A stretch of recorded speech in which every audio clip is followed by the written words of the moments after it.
muchas gracias. Muchas gracias. Muchas gracias, Gilberto. Pues continúo.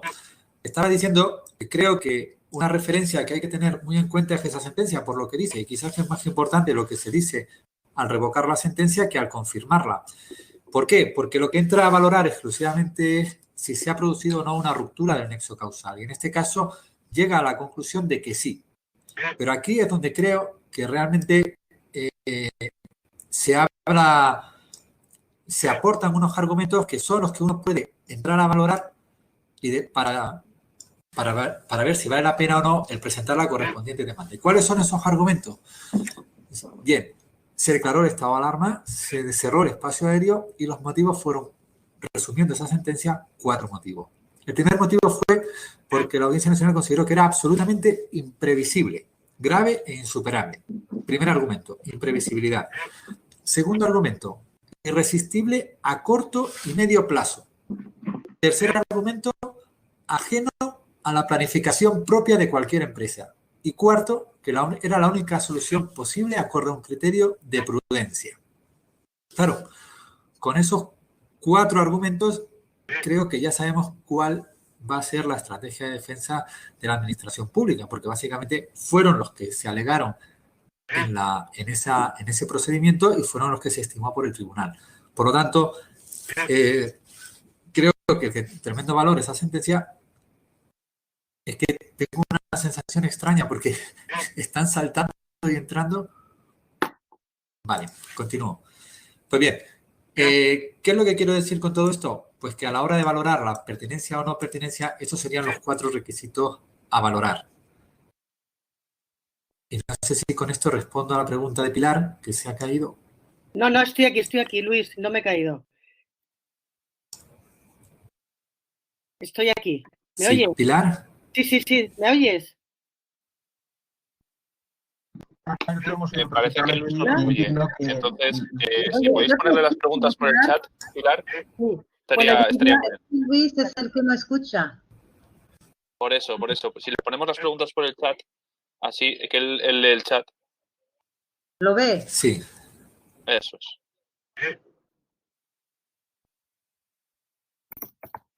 Vale. Vale, me pregunta Luis si se podría...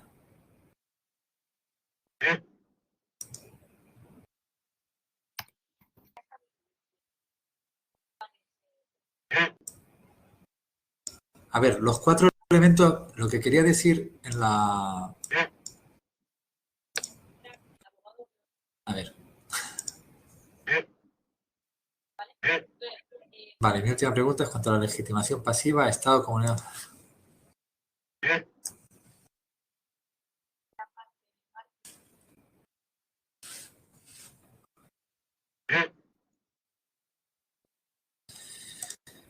Bien. Creo que con los precedentes jurisprudenciales que existen, que básicamente son los recogidos en la Audiencia Nacional, lo que nos pueden aportar es anticipadamente cuáles pueden ser los argumentos que va a utilizar la Administración, que básicamente serían esos 4. Porque lo cierto es que no hay nada más incómodo para un tribunal que ponerle ante su propio espejo, ante sus propios argumentos. Ahora bien, si lo extrapolamos, lo que ocurrió en Barajas es equiparable a la situación que está sucediendo desde el mes de marzo del año 2020. Pues creo que no. Creo que la situación es absolutamente diferente al año 2010, por varios motivos.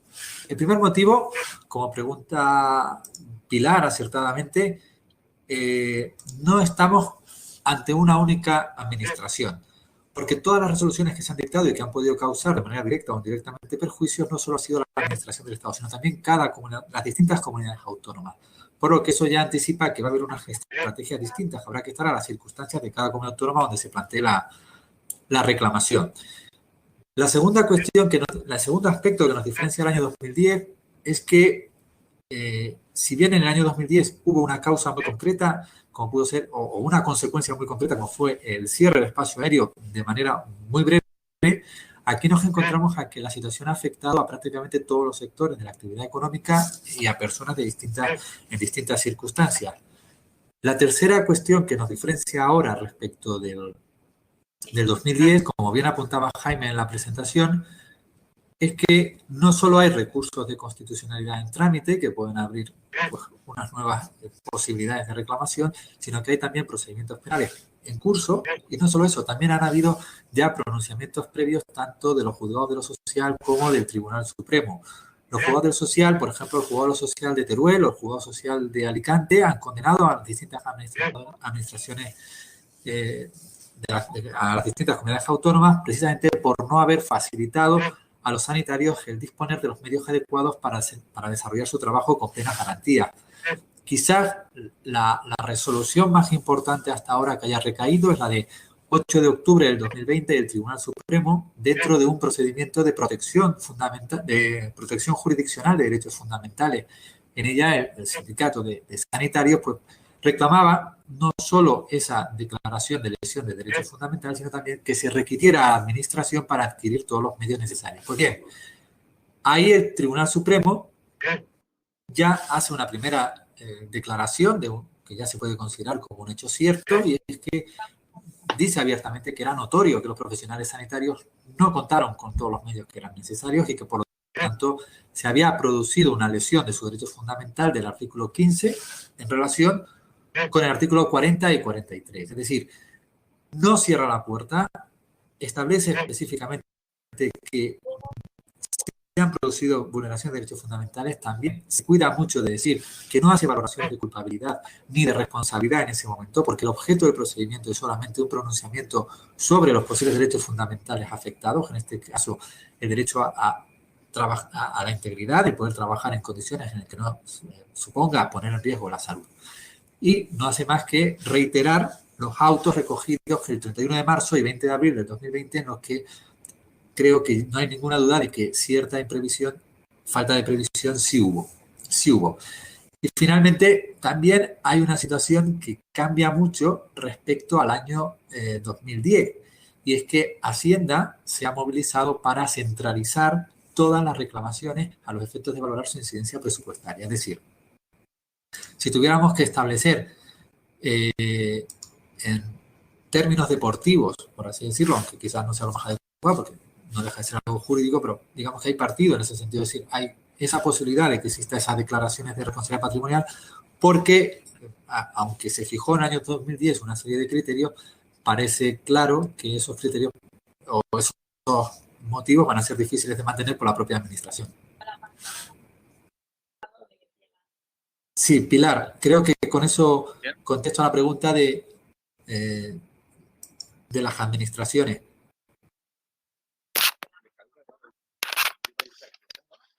No sé qué ocurre, pero me he quedado solo en pantalla. Si os parece, si las preguntas se pueden hacer por chat y las intento contestar como mejor pueda. Eso es, hacer por chat, porque si no se escucha, escribirlas y... Vale, veo que están escribiendo. De acuerdo. Si os parece, atiendo al chat y voy... Vale, mejor por chat, porque aquí así pueden contestar todo. No sé la conexión. Yo si en algún momento no se me escucha bien o no se me ve bien, agradecería que me lo dijeran por chat. Perfecto, David. Muy bien. Las preguntas que queráis. Vale, gracias, José Manuel. La sensación es extraña porque estoy yo solo en la pantalla y veo también a José Luis Iglesias también, pero...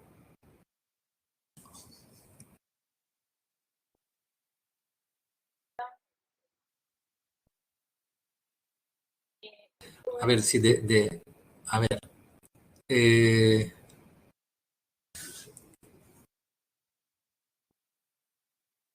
Vale, un segundo por... A ver. La pregunta de...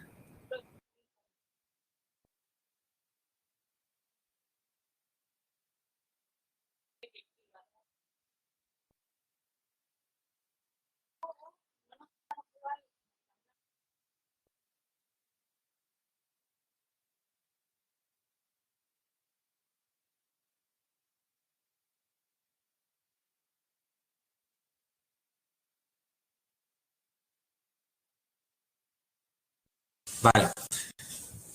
A la pregunta de Jaime de Rivera dice, ¿no será que el ciudadano tiene el deber de soportar el daño? Pues evidentemente en la propia previsión de la ley 4/81, si se establece expresamente que el estado de alarma dará derecho a esa indemnización, creo que lo que se establece es una presunción precisamente de que el ciudadano va a sufrir daños simplemente como consecuencia de la declaración de estado de alarma, en cuanto que es una limitación de derechos de todo, vamos, que es muy amplia esa limitación de derechos que se le realiza. Por lo tanto, no creo que de entrada la previsión legal sea precisamente la de la obligación de soportar.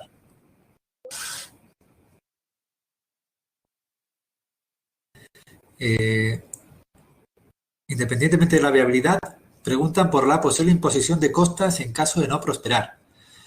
Bien, en materia de costas, creo que en este caso nos vamos a encontrar con el criterio del Tribunal Supremo en el que establece que la falta de una doctrina pacífica al respecto justifica la no imposición de las costas. No creo que se pueda aplicar en estos casos el principio de vencimiento objetivo. Evidentemente nos vamos a encontrar con sentencias que posiblemente estimen, con sentencias que desestimen, porque ya pasó en la primera declaración en el 2010, sentencias que confirmaban, sentencias que estimaban la reclamación, sentencias que las desestimaban, y el criterio general fue no imposición de costas. Cierto es que luego se ha producido la modificación legal en la que se establece ese principio de vencimiento objetivo, pero precisamente la declaración de estado de alarma justifica la excepcionalidad de la situación y casi la necesidad de tener que acudir a la vía judicial. Creo que las costas, como criterio, va a ser que no va a haber pronunciamiento. O por lo menos, en el caso de que a mí me tocara, es lo que voy a aplicar, es lo que voy a resolver. No voy a imponer costas, estime o no estime. Y otro precedente más cercano, quizás no tanto utilizando el del estado de alarma previo en relación a lo que ocurrió en Barajas, hay situaciones previas como por ejemplo las plusvalías. Las plusvalías municipales han dado lugar a pronunciamientos incluso casi pues, bastante diversos, ¿no? Incluso hasta no contradictorios, pero sí se ha ido adaptando, por así decirlo, la jurisprudencia a las circunstancias, y precisamente en esos casos en los que se ha recordado que cuando la situación jurídica es compleja, el pronunciamiento sobre las costas normalmente es neutro.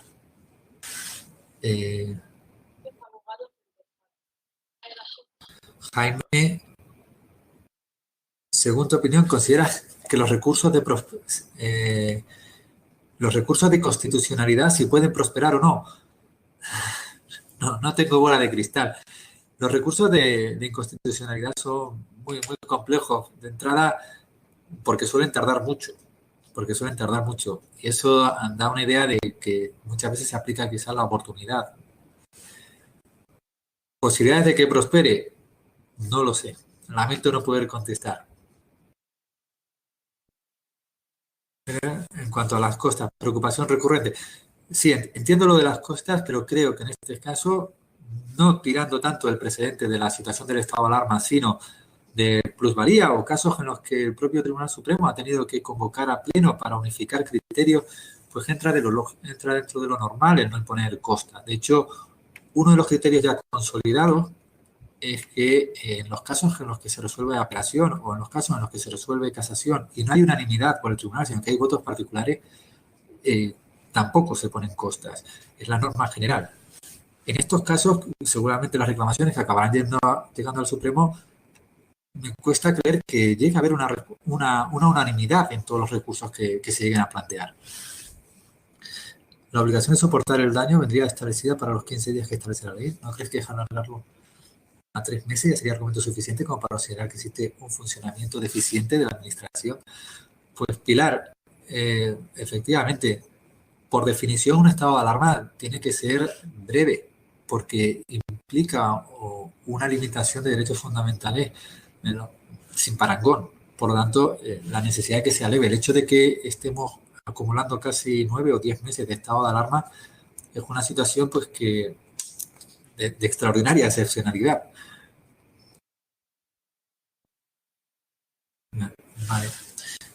En relación al quantum indemnizatorio, daño emergente y lucro cesante, entendemos que el baremo adecuado para establecer el lucro cesante serían los beneficios declarados en el impuesto de sociedades del año anterior o anteriores. Sí, a ver, una pena de las sentencias de la Audiencia Nacional es que uno de los argumentos que daba la abogacía del Estado precisamente decía, oiga, es que no se han calculado correctamente los perjuicios ocasionados. Pues bien, la Audiencia Nacional, como estimó el primer motivo del recurso, no entró a valorar si se ajustaba o no la reclamación o tenía cobertura dentro de la ley orgánica de declaración de estado de alarma 4/81, ni tampoco entró a valorar si se calcularon o no correctamente los perjuicios. Creo que los perjuicios a la hora de ocasionarlos se va a aplicar el criterio general de la carga de la prueba. Es decir, si en un procedimiento ordinario se considera lucro cesante, pues esa situación y las pérdidas de perspectiva de futuro, pues entiendo que no va a variar. Entiendo que efectivamente podrían ser los beneficios declarados en el impuesto de sociedades del año anterior o los anteriores, incluso las perspectivas de negocio.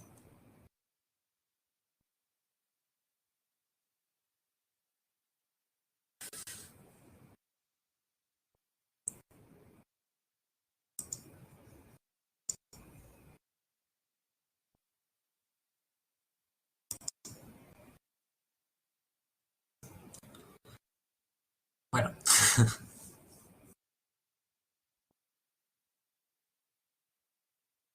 Si tenéis algunas preguntas más.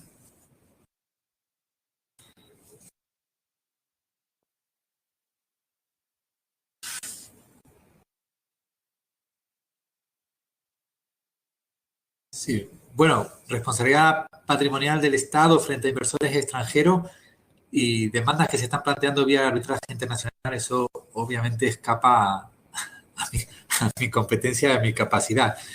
Evidentemente, me tengo que reiterar en que va a ser caso por caso. Caso por caso. Es cierto que parte de los argumentos que se atisban dentro del Estado y un poco de todos los estados de la Unión Europea es que es una situación global, que efectivamente pues uno a veces pues lee cómo se justifican precisamente en que todos los países están igual, por lo tanto no sé cómo se va a plantear en esa jurisdicción, vamos. Lo decía... En cuanto al plazo para efectuar la reclamación, pues buena pregunta, porque en teoría vence un año desde que se declaró por primera vez el estado de alarma, el 14 de marzo, 21 de junio, luego se ha prorrogado. Entiendo que de entrada el 14 de marzo del 2020 se suspendieron todos los plazos. Por lo tanto, de empezar a computarse, se tendrían que empezar a computar a partir del 21 de junio. Pero luego se da la circunstancia añadida de que se ha tenido que volver a declarar, a prolongar como se han prolongado, y a nadie le escapa de que se puede haber el deterioro económico ha sido progresivo en muchos casos. Por lo tanto, se siguen produciendo esos perjuicios y hasta que no se finalice esa situación, entiendo que podría presentarse la reclamación, una vez que se pueda hacer el quantum final. Entiendo que sí. ¿Crees conveniente aportar una pericial sobre ese quantum? ¿No crees que sería suficiente aportar los impuestos de dos y explicar la comparativa a la demanda?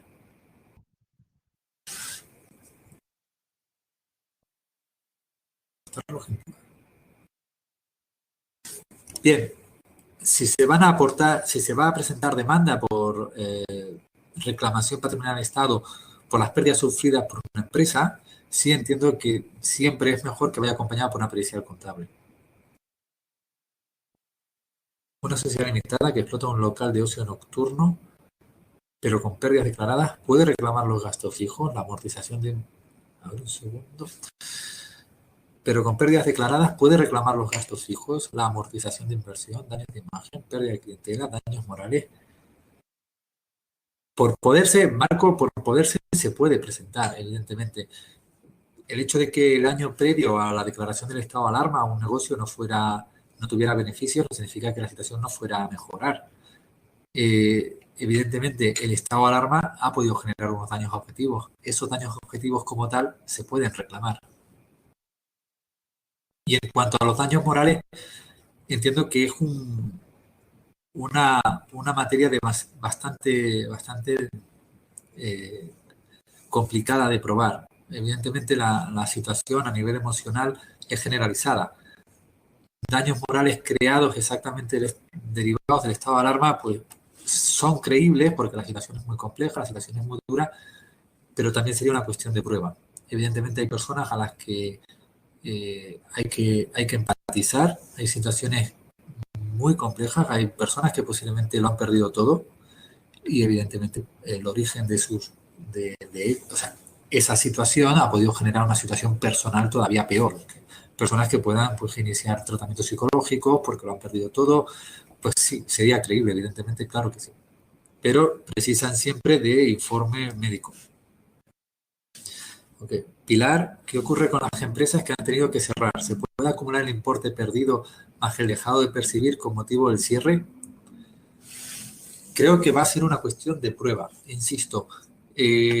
Cada comunidad autónoma, bueno, el Estado empezó en marzo, pero luego ya desde el mes de junio, desde el mes de, si no me equivoco, septiembre, octubre, cada comunidad autónoma ya ha gestionado, cada comunidad autónoma ha dictado su propia normativa. Por ejemplo, ahora mismo en Cantabria, nosotros no tenemos cierre de hostelería total, hay una limitación de interiores, pero hay un uso parcial que está autorizado. En otras comunidades autónomas, por ejemplo, por lo que sale en la prensa, se ve que ha habido cierres totales. Las pérdidas de uno u otro, pues evidentemente no son las mismas. ¿Se puede reclamar? Por supuesto, entiendo que se puede reclamar. Tanto el importe perdido como el dejado de percibir. Y los autónomos con declaraciones por módulos, Chema, vamos a ver, entiendo que sí.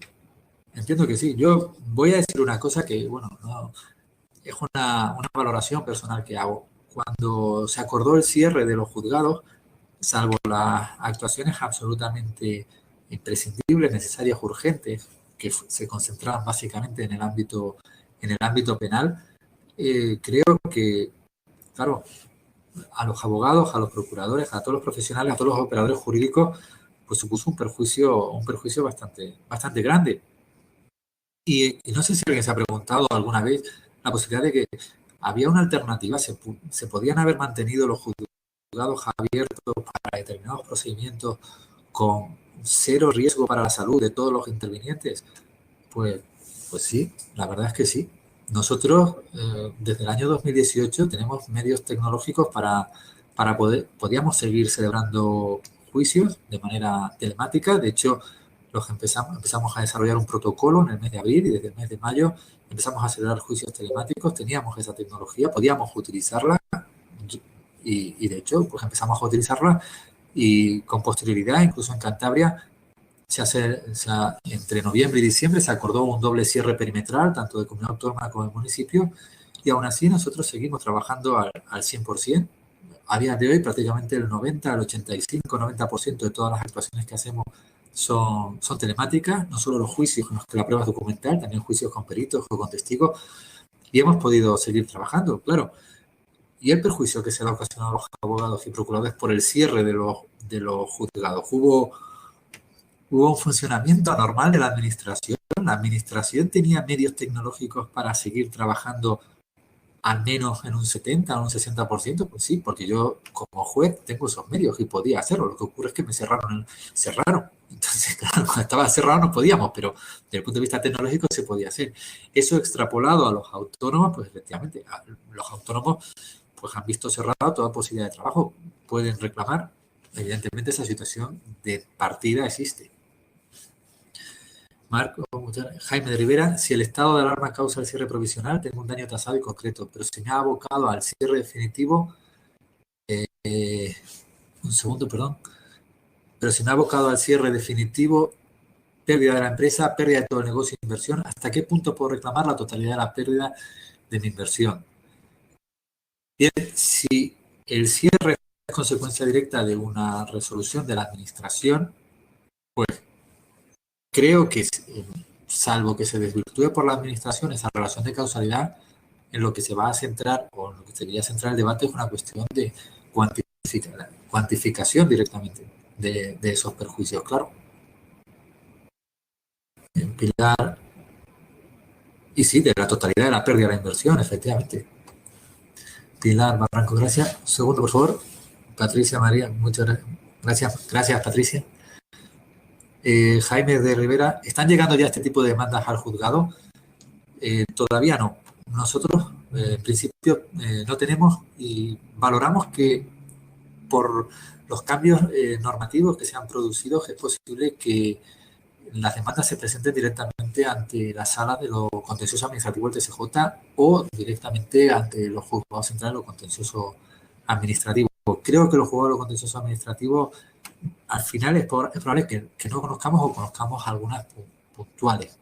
Creo, no lo sé, porque con tanta modificación normativa y con tanta previsión que se quiere hacer de juzgados específicos, no lo sé. Lo digo porque, por ejemplo, con la cuestión de los confinamientos, en un primer momento nos tocaba, en primera instancia, ratificar los confinamientos. A mí en concreto me tocó ratificar varios confinamientos o incluso un municipio. Y bueno, como se produjo esa variedad de magistrados de toda España o incluso de Madrid, pues al final se modificó la norma para que la competencia fuera de la sala de lo contencioso administrativo y bueno, imagino que acabarán haciendo algo así porque eso va a contribuir también a mayor seguridad jurídica. Creo que si se concentran todas las demandas en las salas de lo contencioso o en los juzgados centrales va a ser siempre mejor que en cada juzgado de lo contencioso, porque tenemos el precedente de Madrid, en el que había 12 juzgados centrales de lo contencioso, si no me equivoco, no dejaban de ser solo 12 juzgados, pero incluso siendo 12 habían diferentes criterios, por lo que la previsión es que creo que se van a concentrar las competencias para que el Supremo unifique cuanto antes. Pilar Barranco, efectivamente los abogados nos vimos 3 meses abocados a no trabajar. Pues efectivamente la pregunta que yo me hacía y algunos compañeros nos decíamos si realmente podíamos seguir trabajando. Teníamos medios tecnológicos, o sea, actualmente en España hay 9 sistemas de gestión. Nosotros tenemos el Vereda. Nosotros podíamos haber seguido trabajando no digo sin ningún problema, pero sí podíamos haber trabajado en un 50%. Y con teletrabajo, la mitad de la oficina sin problema, e incluso con los servicios mínimos. O sea, no estoy diciendo trabajar la oficina completa, no. Con servicios mínimos, la mitad de la oficina de trabajo, teníamos medios para poder hacerlo. Por lo menos en el juzgado que estoy, sí teníamos esos medios. Jaime Rivera, o de momento son un rumor las demandas. Perdonadme un segundo, voy a encender la luz.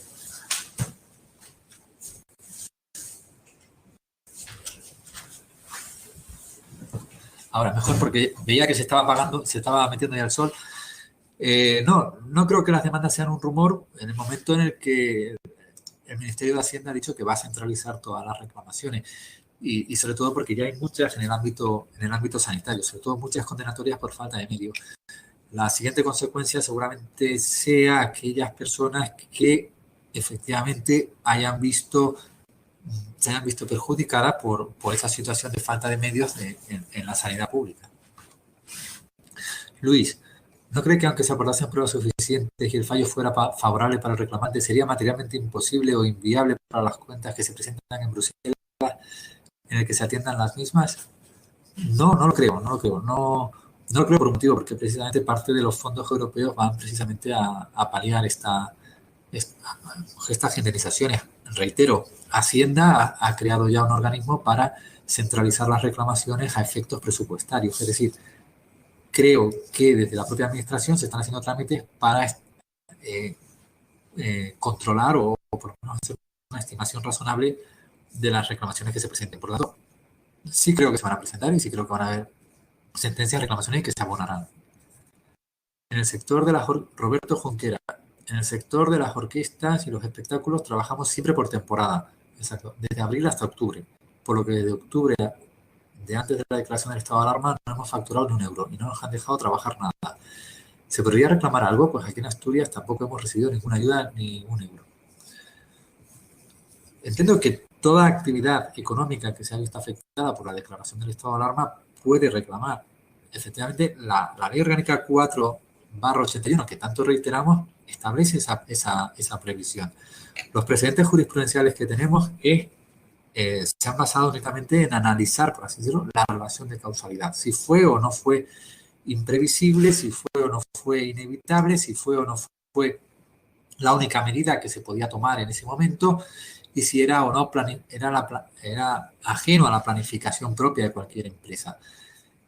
Hay que valorar si efectivamente se daba o no esa circunstancia. Creo que se puede reclamar. Muchas gracias. Roberto Junquera, y todo pinta que este año tampoco nos van a dejar trabajar. Bueno, la situación es compleja porque si siguen incrementándose los contagios, pues a mí me constan ya juzgados en los que empiezan a haber positivos y efectivamente los juzgados acaban, cierran, se ponen en cuarentena los juzgados y efectivamente no se ha realizado esa transformación digital tan rápida como sería deseable. Pero bueno, hay otros juzgados que sí van a seguir trabajando. Jaime de Rivera, lo de la competencia. Sí, es que en este momento todo lo que pueda aportar o todo lo que pueda decir va precedido de una palabra, que es prudencia. Lo que pueda pasar es dentro de, de esa pequeña experiencia que vamos acumulando a marcha forzada sobre la situación de la pandemia. Nos hemos pronunciado sobre situaciones muy concretas, que eran los confinamientos. Si, por ejemplo, nos empiezan a llegar los recursos sobre las multas, ya el mes que viene empezamos a tener en Cantabria los primeros juicios sobre recursos sobre las multas por posibles incumplimientos y bueno, posiblemente se pueda generar también esa situación de disparidad de criterios y que en el contencioso administrativo se justifica en parte por la gran casuística que hay. Pilar Barranco, Roberto, desde el punto de vista los espectáculos también podríais reclamar. Pues sí, efectivamente, si se produce una suspensión de la actividad, evidentemente el perjuicio es consecuencia de esa declaración del estado de alarma. Creo que ahí nos tendríamos que centrar en una cuestión de prueba, de acreditar esos perjuicios. Si, por ejemplo, en el caso que plantea Roberto de los espectáculos, cogemos los argumentos de la Audiencia Nacional del año 2013, la sentencia que indiqué al principio, de la de 15 de abril de 2013, ¿no? Y dicen, no, es que la situación era absolutamente imprevisible. En marzo, la situación era absolutamente imprevisible. Bueno, yo creo que en China se empezaron a construir hospitales específicos, era a finales de diciembre ya se empezaba a escuchar, en enero se decía algo. Es decir, creo que imprevisible no lo sé, absolutamente imprevisible. Era algo que no fue de la noche a la mañana, fue algo que se fue gestando. Quizás más que absolutamente imprevisible, era algo desconocido desde el punto de vista científico, pero imprevisible. Veíamos como otros países iban adoptando medidas y, bueno, se actuaba posiblemente en la creencia de que no llegaría. El otro argumento que daba la Audiencia Nacional ha sido una decisión irresistible o inevitable a corto o en el medio plazo. Pues creo que lo respondía a Pilar. Por definición, un estado de alarma es una limitación de derechos fundamentales, por lo tanto, exige que dure el menor tiempo posible. En este caso, hay una prolongación en el tiempo considerable. Y luego, quizás lo más importante, era la única solución acorde a un único criterio de prudencia. Pues lo que estamos viendo es que se están tomando muchas decisiones, no hay una única solución, se están tomando muchas decisiones, en unas están acertando más y en otras están acertando menos. Va a ser una cuestión de prueba. Luis, gracias a ti, Luis. Roberto Junquera, gracias a ti, Roberto. Marco, la OMS avisó en 2008 del alto riesgo de pandemias por virus y alertaba a los estados a tomar medidas. A raíz de la crisis del SARS existe documento oficial respecto de la OMS, por si hay de interés para los letrados. Pues, sí, efectivamente, me acuerdo, sí, se generó una situación bastante parecida, pero se consiguió aplacar a tiempo. Sí. José Manuel Sánchez Berenguer, tienen también derecho a reclamar la correspondiente indemnización a aquellos negocios que dependan de aquellas actividades que se restringieron mediante el Real Decreto 463/2020, por ejemplo, el canal Horeca, por depender del funcionamiento normal de la hostelería, actividad que sí fue directamente restringida por la antedicha norma. Sí, me tengo que reiterar, José Manuel, los precedentes jurisprudenciales se centraron en valorar exclusivamente la relación de causalidad. Si la Audiencia Nacional exoneró a AENA, fue porque llegó a la conclusión, llega incluso a hablar de posible responsabilidad penal. Fue porque consideró que los trabajadores, los controladores aéreos como trabajadores de AENA se fueron de cualquier cauce, no solo legal, sino previsible.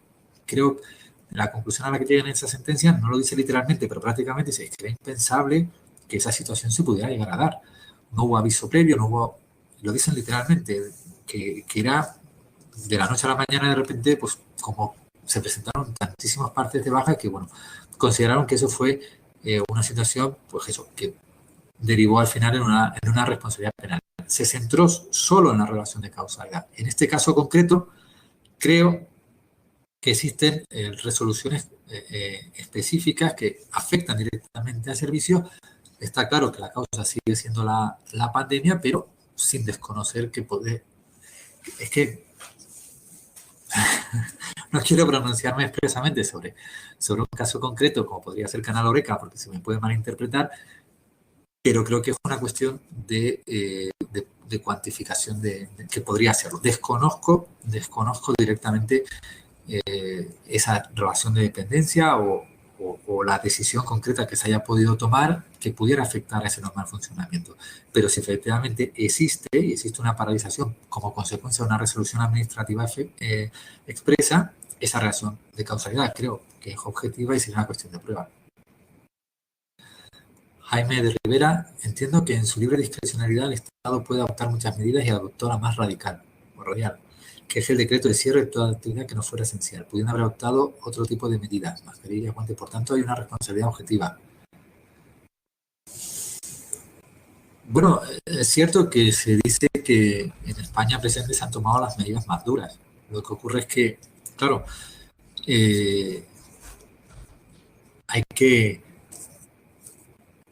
plantearse si otras alternativas hubiesen sido igualmente efectivas.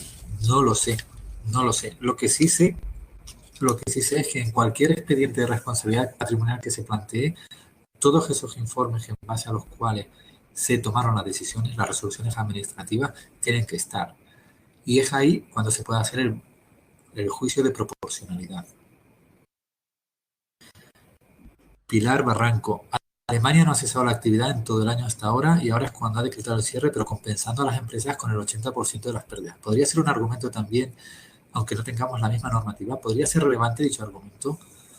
Pues estoy completamente de acuerdo. Es un argumento muy potente, muy potente. El hecho de que no exista una normativa específica no significa que no haya cobertura jurídica para la reclamación. Creo que la arquitectura jurídica que tenemos para la reclamación patrimonial es buena,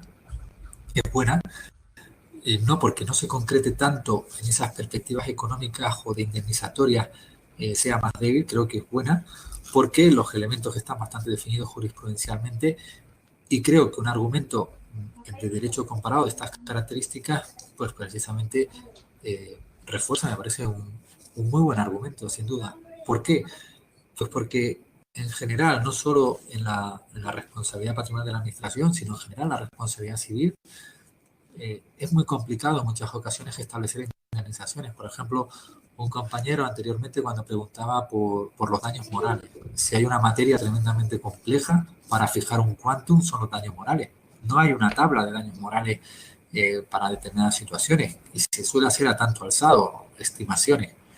Pues en este caso nos encontramos con una situación parecida. ¿Qué porcentaje de deuda, de pérdidas habría que compensar? ¿El 100%?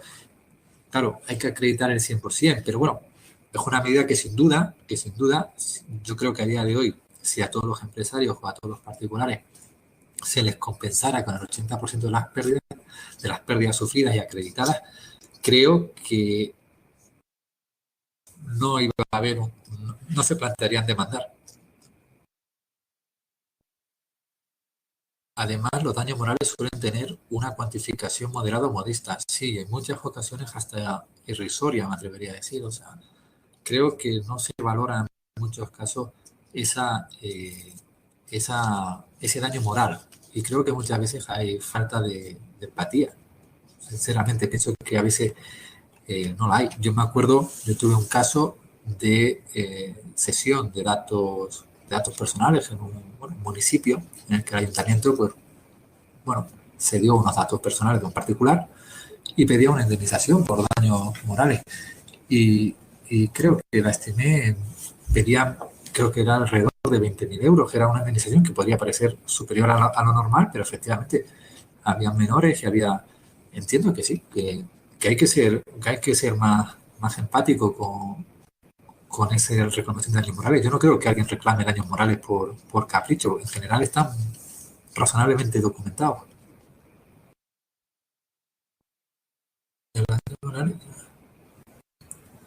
Pilar Barranco, efectivamente, si se hubieran compensado las pérdidas por parte del Estado, la economía nacional no se vería afectada como lo está en la actualidad y no estaríamos hablando de la responsabilidad de la administración.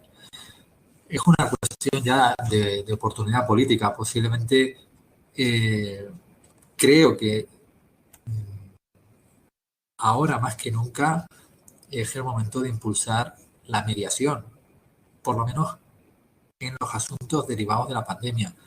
Creo que el principal problema que se va a encontrar el ciudadano o las personas jurídicas en particular es que la administración no va a dar el primer paso. Creo que articular una mediación específica para todas las reclamaciones de la pandemia creo que sería bastante efectiva para todas las partes.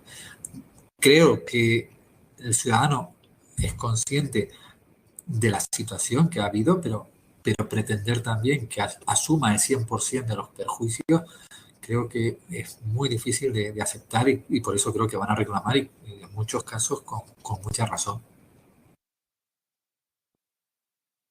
¿Cuánto tiempo estima, Marco, cuánto tiempo estima en la resolución del proceso de reclamación?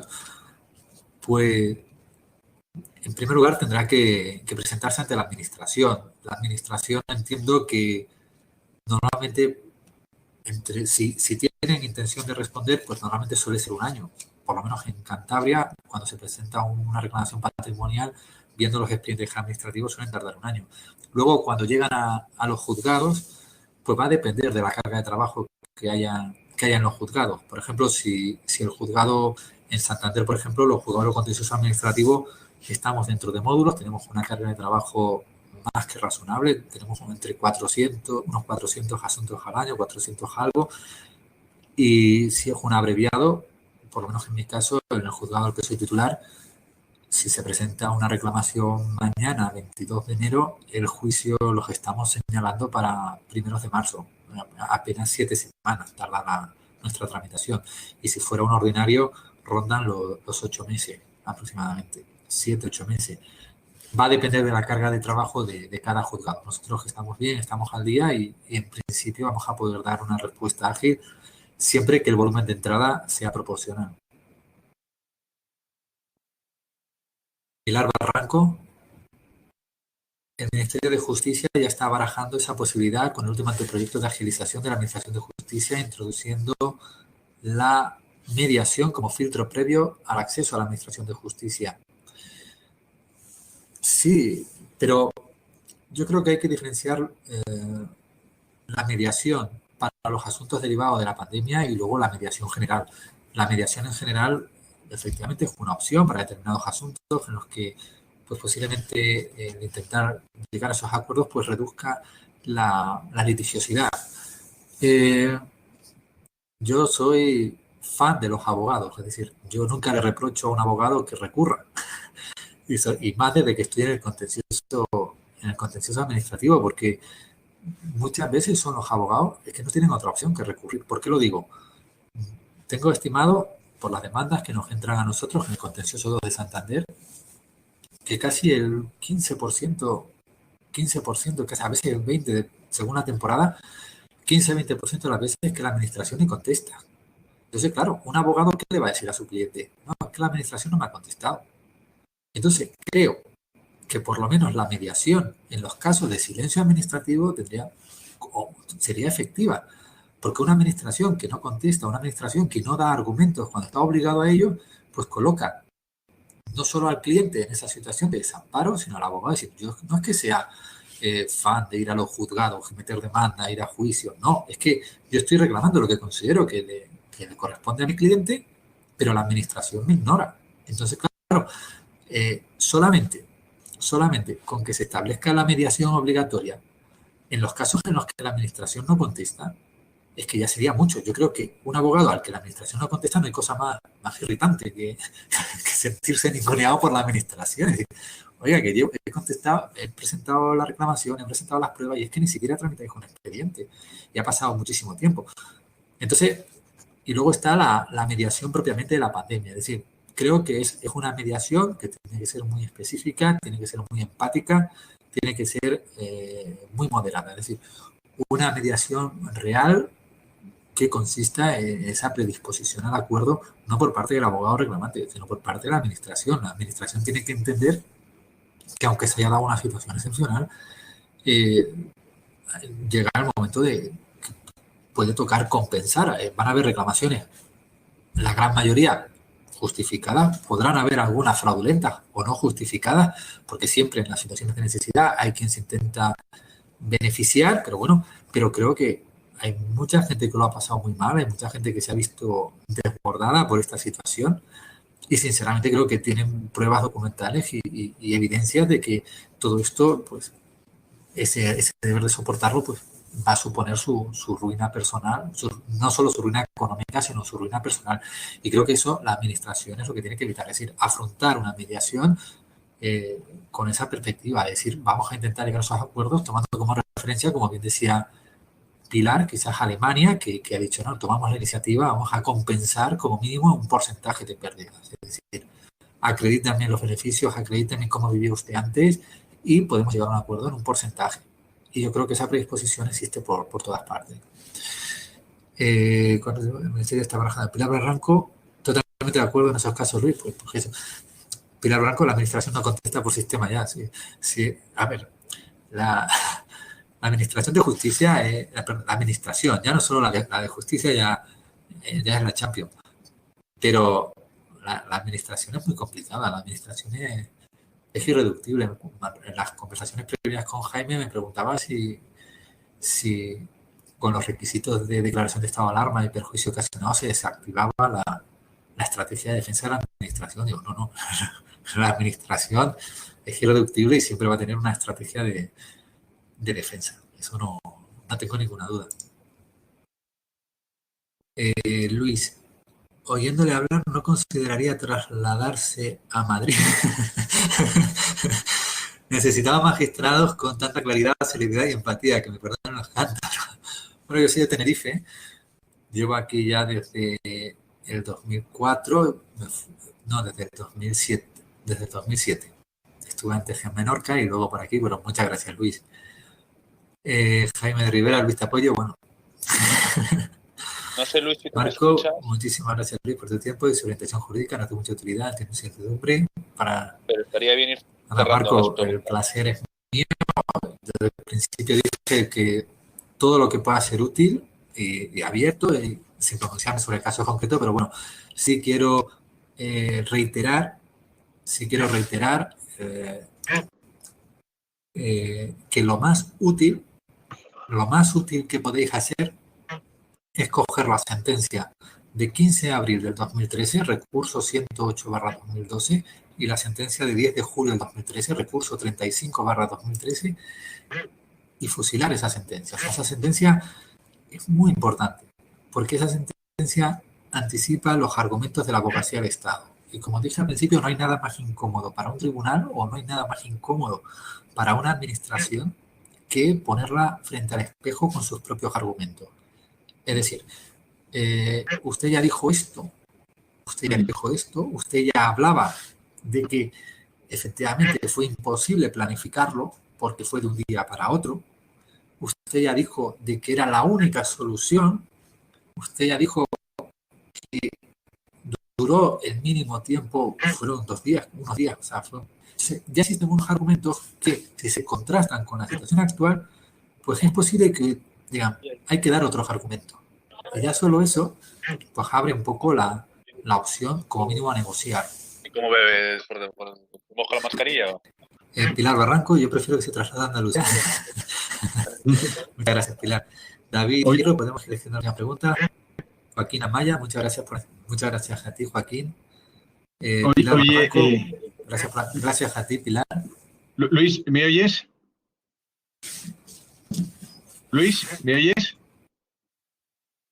No nos oye, Jaime. Muchas gracias a ti, Gilberto. Vale. Luis, ¿me oyes? Jaime no nos va a oír. David Díaz, muchas gracias. Vaya. Yo, Bueno, pues únicamente, José Manuel también, muchas gracias. Bueno, muchas gracias. Bueno, los demás tranquilos, pues espero por lo menos transmitiros que esa sensación que puede existir de se va a reclamar, qué expectativas hay desde la propia Administración de Justicia, esa sensación que tenemos que van a entrar demandas, que van a entrar muchas demandas. Un segundo, por favor, porque me está llamando Jaime. Sí, Jaime. Sí, Luis, intentaba hablar contigo y no sé por qué no me oías, pero parece ser que nuestro servidor, nuestros micrófonos o algo falla en el sistema que ya lo aclararemos para el próximo día. Vale. El caso es que te hemos oído todo perfectamente. Sí, yo es que he estado hablando solo, no he visto a nadie en pantalla y dije, bueno, espero que... Pero bueno, menos mal que estaba el chat y con el chat creo que hemos podido conseguir hablar. Bueno, ellos te siguen oyendo, te seguimos oyendo. El caso es que, bueno, te lo digo yo a ti personalmente, no sé si me hay alguien más, me parece que no, pero era para decirte personalmente, porque bueno, tenemos que ir cerrando la sesión. Creo que hablo por todos si te digo que, bueno, pues tus palabras... Sí, que dice Roberto Junquera vale. Está... bueno, pues me alegro entonces. Pues entonces yo creo que puedo hablar por todos para decirte que estamos infinitamente agradecidos por tu claridad y por tu clarividencia y la verdad es que, bueno, en esta tarea que tenemos nosotros por delante, yo creo que vamos a poder trabajar con más confianza y dormir tranquilos cuando tengamos primero nuestras conversaciones con nuestros clientes y cuando nos pongamos a redactar. Muy útil estos dos datos que nos das de estas dos sentencias, la del 15 de abril de 2013, que tomamos una nota, lo he señalado aquí con letras de oro, igual que la de julio de 2013. Creo que y luego la de octubre, la del Tribunal Supremo de octubre, la declaración de vulneración de derechos fundamentales de los sanitarios, que es muy importante porque objetiva la falta de medios para trabajar adecuadamente, es decir, esa abre la puerta, por así decirlo, a esa situación de anormalidad. Sí, esa sentencia de octubre la teníamos, yo creo que la teníamos todos bastante trillada. Era evidente. Estas dos previas que nos citas, no. Y si te parece, te pongo en abierto y así... Vale, perfecto. Ahora, yo creo que ya así te oímos todo. Bueno, como diciendo que fantásticas estas dos referencias a dos sentencias, y por mi parte yo no sé, salvo que alguien escriba algo más, yo creo que siguiendo la petición de David Fierro, creo que tenemos que ir dando por cerrado en una sesión, dándote, las gracias por tu tiempo y magnífico, porque además, oye, 1 hora y media, me parece que es un hito en estos webinars que tenemos, o sea, que deja claro cuál ha sido el interés, cuando generalmente, bueno, pues duran sus 50 ahorita y 10 minutos, hora y media, y hay que cortar, con lo cual, pues creo que hemos triunfado. Vale, pues me despido entonces. Vale. De acuerdo. Sí. Muchas gracias. Voy a despedirme y venga, hasta ahora, Jaime. Bueno, pues muchísimas gracias a todos. Si han quedado dudas o lo que sea, pues estoy disponible en el juzgado contencioso número 2 de Santander. Espero haber sido útil y bueno, únicamente decir que efectivamente hay que ser prudente y sintetizarlo en lo siguiente. Quizás lo que más os preocupe, quizás lo voy a poder sintetizar en 3 cosas. La primera, costas. Creo que hay precedentes suficientes para que se pueda defender, que se gane o se pierda y no hayan costas. Creo que va a ser una posición también admitida por la propia administración. Creo que la excepcionalidad del estado de alarma obliga a ello, obliga a facilitar el acceso a los tribunales. Sabemos que las costas pueden suponer un hándicap a la hora de tomar esa decisión, pero creo que costas es una cuestión que no se va a plantear ese problema. La segunda cuestión, el precedente. Hay un único precedente que establece los argumentos de la administración, creo que son interesantes, y El tercero es que la situación es completamente distinta y sobre todo muy casuística, muy casuística. Hay que analizar caso por caso y creo sinceramente que los actos propios de la administración, en este caso la generación por parte del Ministerio de Hacienda de un organismo para centralizar las reclamaciones, la propia previsión del Consejo General del Poder Judicial y las sentencias previas en el ámbito sanitario, pues sí abren la puerta a valorar, al menos de manera razonable, pues que ha podido existir una normal funcionamiento, sobre todo por la prolongación en el tiempo, que por naturaleza es contrario a lo que es una alarma o una excepcionalidad. Muy agradecido a todos, no puedo contestar uno a uno, pero lo dicho, en el contencioso de Santander y para cuando queráis, un placer. Muchas gracias, Felipe, muchas gracias, María, muchas gracias, Silvia, muchas gracias a todos. Gracias no a sé todos si por os vais venir. a volver a conectar o cerramos ya. Gracias a todos por venir. Y para cualquier cosa tenéis aquí el correo que voy a poner aquí para escribir al OYU.